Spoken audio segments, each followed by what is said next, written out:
Hey, do you know you're doing captions wrong? Wrong for who? You're not supposed to do that highlight word thingy because Because you saw a post about how word highlights, also known as karaoke style captions, can be less accessible for certain disabilities. if you already know, why do you do it? The big picture reason I'll get to in a bit, but let's address your specific concerns first.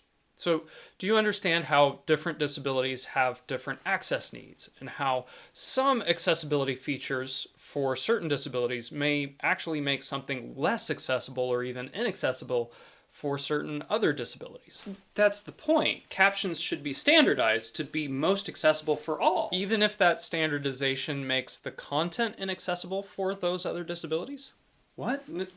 No. So I've gotten literal thousands of comments from people thanking me for these captions. I spent a lot of time and effort refining my captions for my audience, an audience with a high percentage of audio processing disorders and dyslexia and attention and focus issues. Oh, but I thought that kind of karaoke captions can be distracting. And you put the captions here in the middle instead of at the bottom. You're breaking all the rules. No, you're absolutely right, and I'm breaking them by listening to my audience. At first, my captions didn't have enough contrast for low vision people, so I boosted contrast. Then I found my karaoke highlights were too contrasty and distracting, so I refined the settings so that the highlighted area was subtle enough that it was the least distracting as possible, but still noticeable enough so that it helped those people follow along who needed it.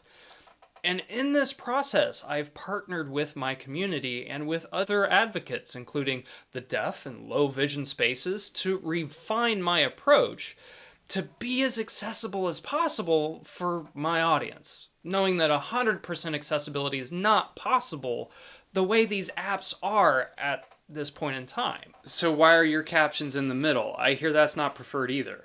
I found if I put my open captions in the video and the app puts the auto captions in the same area, none of the captions are readable. Oh yeah, I've seen that. So frustrating, right? So I've deliberately placed my captions where they are so that both the face in the video can be seen, while the auto captions can also be read.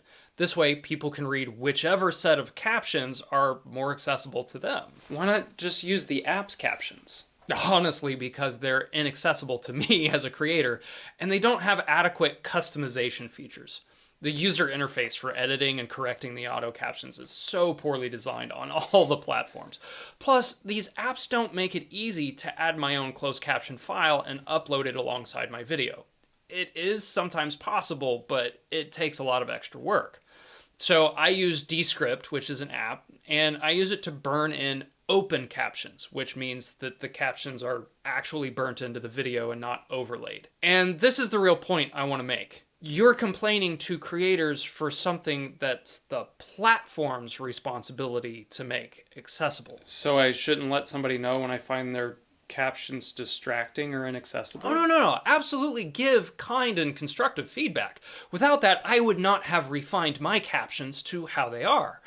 But I would encourage this. Every time you comment on a creator's captions, also give feedback to the app. If every comment that disabled creators got complaining about their accessibility was instead sent to the platforms, demanding that the platforms be made accessible, there would be so many comments that these apps would have to take their UI accessibility seriously. Okay, so what would that look like? What should we be asking these platforms for? Customization, and this goes for every platform that uses video, including streamers. Users should be able to customize caption size, color, contrast, placement, font, including bionic font, capitalization preferences, transparency, background on and off, background transparency, background color, karaoke on off, karaoke color, karaoke transparency, etc., so that captions are actually accessible for everyone's needs. Personally, I love a setting where if I have the sound on, captions are off. And when I have the sound off, captions automatically appear. And it's real easy to turn captions on and off if you want to turn them on. But that's probably asking too much, right? Wow, if I could have my preferred caption settings on all my content, that would be Literally life-changing, like especially if Bionic font was an option. Right? So we need to direct our feedback from criticizing creators, especially those who are trying and doing the extra hours of work to add captions, and refocus our collective voices on these multi-billion-dollar platforms. They bear the onus of creating accessible user interfaces for all of us. Yeah, I'm gonna go send this video to them.